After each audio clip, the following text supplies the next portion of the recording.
Monsoons are here, and this is the time where maximum diseases and maximum deaths occur. Let's find out why.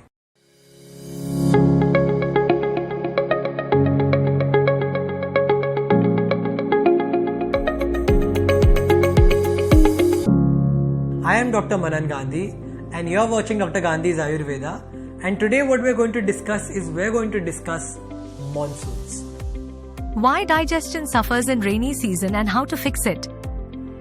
Digestion during Varsha Rutu or the rainy season is at its lowest in the entire year.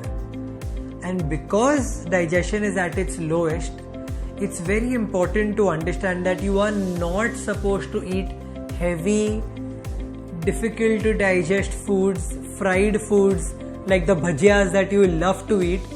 Also, monsoons will give you this sense of false hunger where you feel like you really want to eat something, but it's not your body's demand.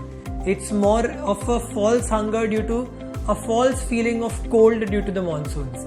This dampness, this coldness gives you a feeling of hunger. However, your body is at its worst when it comes to digestion during monsoons, which is why we need to eat light. Which food to avoid in monsoon? There are a few things that you need to avoid in monsoons. First of all, things that are extremely heavy to digest. So things like wheat or maida related things. For example, breads or biscuits. You should also avoid cheese. If you are a non-vegetarian, try and avoid too much meat, especially red meat. Very, very heavy to digest. Avoid things that generally are either, they take a long time to cook, because anything that takes a long time to cook is generally heavy on the body. Which are the ideal diet as per the Ayurveda during monsoon? The ideal monsoon diet as per Ayurveda is predominantly sour, salty, and a little bit hot. I think this kind of a combination is always best. Avoid things that are very bitter.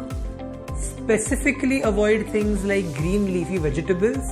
In monsoons, you are never supposed to have green leafy vegetables, which may otherwise sound very healthy, but in this season they are to be actively avoided. Avoid having things like sprouts. You can have your moong and everything, but unsprouted. One of the worst things you can do in monsoons is have nariyal pani. Do not have nariyal pani. The coconut chutney is fine, the coconut milk is okay, but not nariyal pani. Other than that, things like rajma, chole chana, Mexican beans, they're very gassy. Avoid those as well. If you're suffering from a lot of gastric kind of issues, also consider avoiding nuts. The kaju, badam, akhrot, pista, sing chana. Don't have too much of those as well, whether soaked or unsoaked.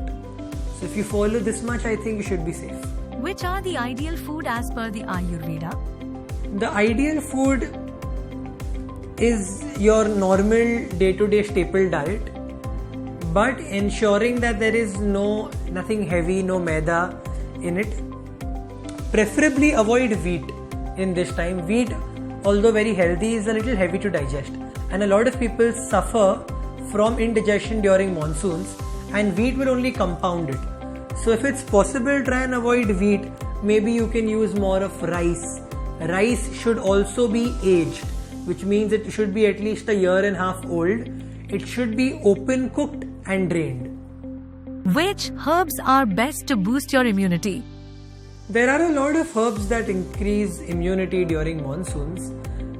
Specifically, when it comes to monsoons, I would recommend the best herb is soot powder.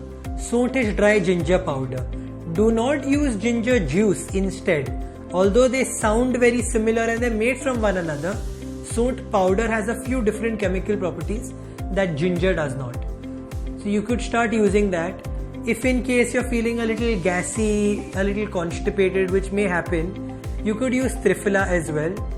For mere immunity, which is pure immunity, you can use Giloy. Giloy is great for this season. Common mistakes which weakens immunity. The most common monsoon mistake that weakens your immunity is sleeping during the daytime. In monsoon, if you are sleeping during the daytime, you are actively ruining your immune system. There are certain exceptions, however. If you are very old, if you are diseased, if you have night shifts, if you have not been able to sleep at night, then you could consider sleeping during the daytime, but in a very prescribed way, which is on an empty stomach and half the quantity of the sleep that you have missed at night. How to detox your body? The best detox that I recommend every single person to do, with exceptions of extreme old age, extreme disease or pregnancy, is Basti treatment. Basti is a specific Ayurvedic way of detoxing using a process called as an enema. Now enemas are of various kinds. You would have heard these naturopathic enemas, these enemas that people give at home, but an Ayurvedic enema or a Basti is very, very different. Highly recommended. Basti in fact is 50% of the treatment within itself for Vata, and Vata is the dosh that increases maximum during monsoons. Which are the best morning routine for rainy season? One of the best morning routines, obviously you would wake up in the morning, you'd go to the washroom, you would brush your teeth, etc., so on and so forth. But one thing that you can add for monsoon is warm til oil should be applied throughout the body whenever possible, maybe every day. You can keep it for about half an hour or 1 hour and then have a bath. If you start doing this, which is also known as Abhyanga, because Vata increases during monsoons, you are actually counteracting it and you are not allowing it to increase. Hence, the rest of the year, the Vata will never trouble you as much. Remedies which works best during rainy season. In conclusion, oil massages, which is til oil. Avoid daytime sleep. Your digestion is weak during monsoon, so eat light. Your immunity is also weak during monsoons, so try to boost your immunity. Direct sunlight during monsoons is also not healthy. Green leafy vegetables in monsoons are also not healthy. Always boil your water, irrespective of how many filters and filtration processes they are used. If you follow these basic tips, you will start realizing that when you've been falling sick during monsoons over the years, that does not continue. How Ayurveda can help? Ayurveda, and especially we can help because in our clinic we have all Panchakarma and everything Ayurveda under one roof. So definitely we could help you out. But Vata being the most dangerous of the three doshas and it rising naturally during monsoons is why most people fall sick or die during this season. So getting your nadi checked or your pulse checked and getting the right advice, whether it be home remedies, medicines or merely dietary and habit corrections, can actually solve your problems, prevent your problems, promote your health, and I actually feel that this is better health insurance than any company could offer. This is Dr. Manaan Gandhi. Thank you for tuning in. Namaste.